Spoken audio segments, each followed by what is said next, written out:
Welcome, ladies and gentlemen, to my new video where we are going to go over 5 tips that I think can really help those low elo players climb out of the slums of iron, bronze, silver, gold, and platinum with their favorite champions. So today we're going to be covering Jayce. If you're new to my channel, my name is LowFit. I do educational content. I do tip videos, guide videos, and one video I really want to highlight that I think a lot of Jayce players would get out of this is I just did a wave management video a while ago, so I'll put a link to that down below if you want to check that out after this video. I think I could really help you out even more with that, as that's kind of the goal of my entire channel, is to just kind of help out the lower elo people that are struggling and just getting really frustrated and being toxic in those low elos. So without a further ado, oh, one more thing, sorry guys, God, I'm just all over the place today. If you have your own tips for Jayce and you're an extremely experienced Jayce player, I'd love to see what your guys' thoughts are down below in the comments, because I'm kind of limited with this format of only giving out 5 tips, so there are a couple things that I might miss. So please make sure to comment down below if you got some good Jayce tips of your own. All right, let's run right into the tips. Alright guys, and I want to talk about our acceleration gate for the first tip, because I think it's extremely important, and it's what I see a lot of low elo Jayces doing. So throwing out their E like that, and then they're shooting their Q through it, thinking that maybe this is extending the range by a little bit more than just by throwing it right in front of you. So the reason why you want to put the E extremely close to yourself is because it's going to have the sped up Q for the entire duration. See, if I put it out a little bit, it's that little bit of time where it's not accelerated, it gives them more time to react and dodge. So just make sure whenever you're placing your acceleration gate down to put it really close to your character model. Also, what this does is, say you're getting ganked, maybe as soon as you're throwing out your EQ combo, you can just do a step or two forward, get the acceleration gate, and run back. So this is just a huge you have to think of this E as a window of power that you have in your trades, your ability based, and your acceleration gate just really provides you a lot of either all-in potential, kite away potential, and a little bit more damage on your Q.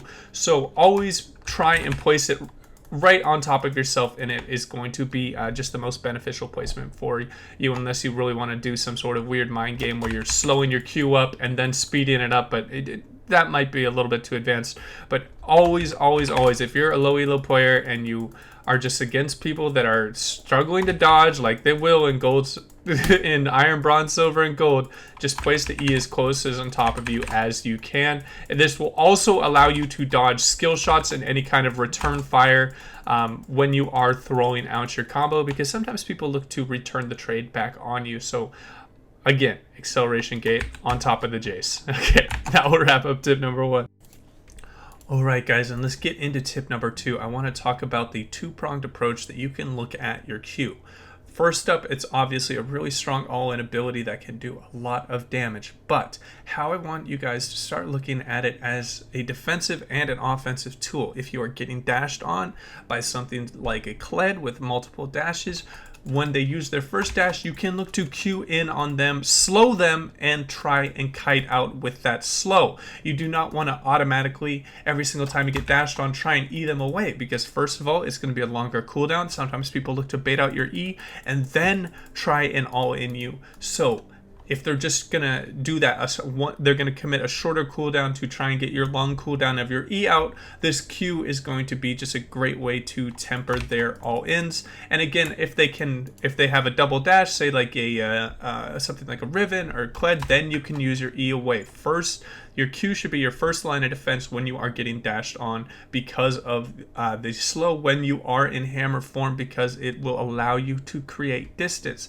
Now obviously it is a great all-in tool as well, and but it can be flashed away from, and there's a couple different things you can do to stop the Q. Like for example, a Poppy can stop it with a W, but I'm getting a little bit away from the point. I just really want to pass on to you guys that Q is both a defensive and a offensive ability, similar to what the acceleration gate is, increasing the damage of your Q and also giving you a little bit of movement speed to run away. And that will wrap up tip number 2 for Jayce. Alright, let's jump into the next tip as Jayce, and I want to cover a little bit of kind of what his identity is, and that is a lane bully that is able to really grab a bunch of tower plays and get a great CS lead. That's why you've started seeing a lot more Jayce in pro play, is because of the availability of tower plates and having Jayce's pushing power being so extremely strong. So I want to instill kind of a mindset where you're trying to punish the enemy laner as much as possible in lane, because generally you will get out team fought by a competent, say something like a tank. A Malphite is probably going to bring more impact to a team fight than what you will. So how I want you guys to start every single game is look for the cheese. With the level 1, Jayce gets his Q, and he can get 2 abilities out of it. What this provides you is a huge advantage, similar to what a level 2 versus a level 1 would be. So you always want to look to cheese out the enemy laner if they are going to be taking the very risky way around. And that is, if you're on this side, you want to sit in the tri-bush. Maybe you would want to start in the ranged form, or you could start in the melee form. Either one, you would auto the enemy right when they get to the bush. Use your ability, switch forms, auto, and then Q. And then you will get a really nice trade, and you're going to maybe drain a potion out of them in the early game and just get that little bit of lane presence before. It's all about just trying to take as many small incremental leads as you possibly can when you are with Jayce, whether it's punishing the enemy laner on every single minion they try to CS, or if they take any sort of greedy type of way to punish them, you can do the exact same thing here and here, but generally they will be running through this, where the top winners on this side are probably going to be running through the tri. They're not going to be going through kind of the super safe way. So just keep that in mind. Try and punish them as much as possible when they are taking unsafe routes. Also, with Jayce's lane bully status, he is going to really be able to push in to the tower really quickly. And what I love doing on Jayce is just sitting in the bush with a sweeper or a control ward and waiting for the enemy jungler that you will have a higher level on, and you will be able to win with the all-ins, particularly if you're not going teleport and you're trying to cheese some people out with Ignite. Really, if you're able to impact the enemy jungler at all by pushing in your lane and looking to collapse on him in the jungle, is going to be really beneficial for you, because you're going to put the enemy jungler behind and put your ally jungler ahead. And what happens is the ally jungler is going to be able to spread that lead to the rest of your team. So if you are one of those people that always come to my channel and be like, oh my god, my teams are so shit, I need them to be better to climb, your teams are never going to get better. You have to get better. You need to find ways to impact the rest of the map and get your team ahead. This is the easiest way to do it, is putting behind the enemy jungler, so your team doesn't have to worry about ganks. Even if he isn't around in this area, you can always look to get deep wards. Like here is a great ward, and then here is a great ward, just so you can watch where the enemy jungler is, and allow and free up your team to take it all ins when they see the enemy jungler. And that will wrap up this tip. Sorry, it was a little bit long.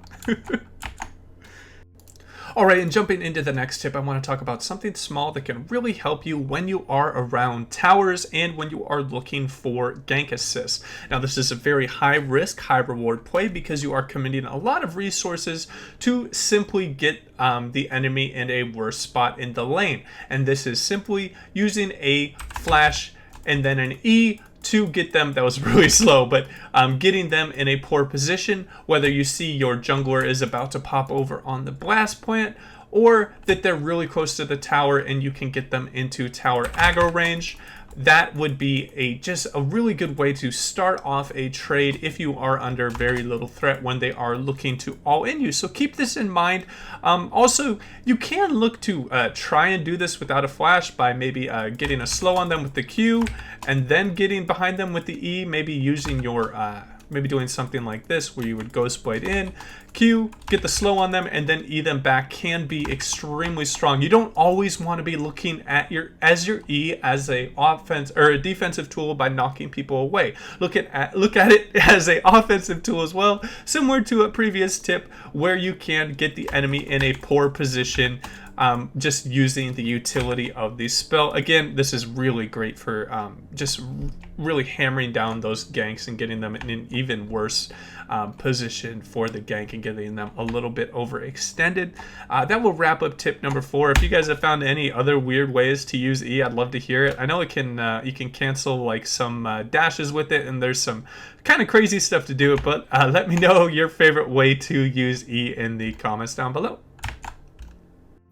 Alright guys, and let's jump into the final tip, and I want to go over the runes because the runes are extremely important with Jayce, and a little bit for the newer players, it's going to be a bit harder for them to understand what truly they need to be taking because he is so extremely flexible. You can take everything from Area to Phase Rush to Electrocute to Klepto to Conquer. So it's going to be very matchup dependent what rune you should be taking. I'm just going to go over very quickly. If there is a tank that you think you can kill, they're going to have a lot of armor. Say they have a Leona in the bot lane, they have a Sejuani in the jungle, and they have like a big old Nautilus or a Malphite in the top lane against you. A Conqueror build is going to be very beneficial if you think you can outplay the enemy and kill them. Conversely, if you think there's a tank, maybe it's something like a Poppy that is extremely hard to kill for a Jayce because he can counter your Q, has very high armor stats, and even gets stronger when it's at low HP with the doubling of the armor of the W. Klepto can be great to play out a lane phase and is very strong when you are proccing your W and just getting those stacks up really quickly, and you just want to get a really big gold lead and hit people over the head with a big sack of gold. Next up, let's talk about a couple other runes. With Aerie, this is going to be probably a rune best suited against a ranged matchup that is going to be very elusive. I would say this is a great pickup against something like a Kennen that can just E and run away when you get in range, but you can just add a little bit of extra damage when you are able to get those short trades on him. Next, Phase Rush is a extremely strong offensive / defensive ability. Now I recommend Phase Rush more for a little bit more of advanced players on when to use it. There's a little bit more behind the rune, but if you want to be highly mobile, Phase Rush can be quite effective. Now Electrocute is great against enemy champions that are going to all in a lot, but they are not super tanky like Poppy. So if you're going to go up against something like maybe an Akali or a Relia or Riven, this might be a decent choice for you, or any kind of ranged top lane enemy champion that isn't super elusive. Electrocute can be quite beneficial. Those are kind of the couple of different rune choices I had. Again, it's Conquer can be quite strong against tanks that you believe you can kill. Electrocute is good for all ends. Area is good against just really short trade, elusive mages or ranged champions in the top lane. Phase Rush is more for people that want to focus on mobility and team fights and kiting people out. And then lastly, we have the Klepto, can be very good when you just are looking to get a huge gold lead and you don't really believe that you can kill the enemy jungler. Now, I've seen a couple people do some other runes like Press the Attack or Fleet Footwork or even Grasp, oddly enough, but just stick with those couple ones and just kind of see how you go. I believe that I have provided with those runes, it provides you whatever you need in whatever matchup. Kind of play around with them how you feel in different matchups. Obviously, if you feel like you can just really outplay any kind of person in your elo and you're just going to be able to snowball really hard, I think Electrocute is great for the early game, and it really is strong with Jayce's